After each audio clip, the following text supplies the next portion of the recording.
everybody, I'm Lisa and this is Boss. Welcome to LavaDogs Agility. Today I want to share with everybody an old trick for improving weave pole style, and that's putting this rope on your weave poles.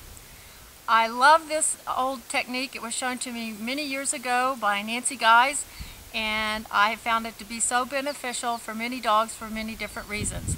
So today I'm going to list what I've identified is 5 different style issues that can be improved by the use of this rope.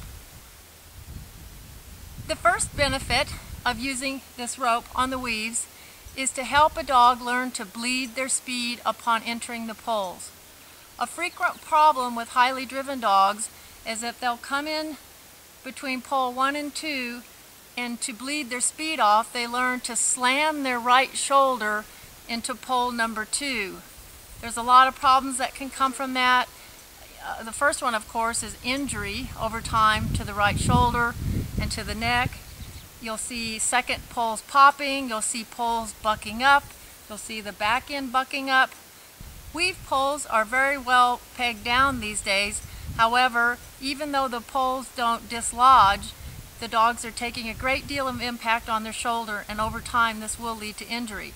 So by adding this rope, the dog is having to drop their head carriage and bleed the speed to tuck in nicely between pole number 1 and 2. That leads to the second style point that's improved by the use of this rope, and that's teaching a dog to lead with their head in the weave pole performance. You want the dog leading with their head and threading between the poles as if it's a piece of thread going through the eye of a needle. We don't want the dog leading with their chest and banging the poles shoulder to shoulder with the head high. So with the placement of this rope, the head carriage is lowered and the dogs learn to thread the needle with their head through the poles. So with this rope in place, once the dogs have lowered their head, dropped their speed, and are threading with their head, often what happens is it encourages the dog to open up into the swimming footwork that we like to see. So heads drop down, threading with head, and it encourages the dog to reach with each individual foot. Having said that, the fourth style that's encouraged by the use of this rope is, again, the lowered head style, but it prevents this bobbing up and down style that you'll see with certain breeds of dogs and certain conformation types. They simply can't bob their head up and down with the rope on top of their head here.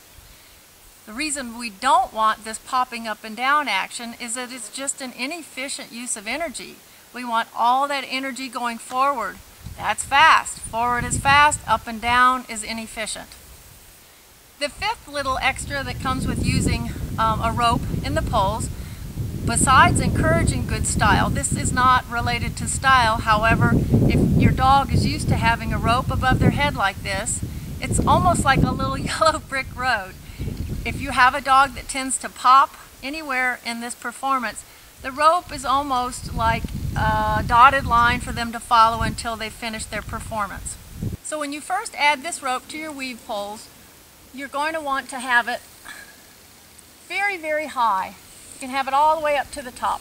We don't want to spook the dog or worry them in any way at all. So if it's way up high here, they won't even notice it at first. So you ask them to do as many repetitions as necessary so that they're desensitized to the presence of the rope. And then bit by bit, you'll sneak it down and sneak it down and sneak it down. Where it ends up is a result of your dog's overall size and their structure and their temperament. Some dogs are very space sensitive, very body sensitive, and it won't take much at all, much proximity at all. Boss is not very body sensitive, and you saw his head was literally skimming underneath the rope.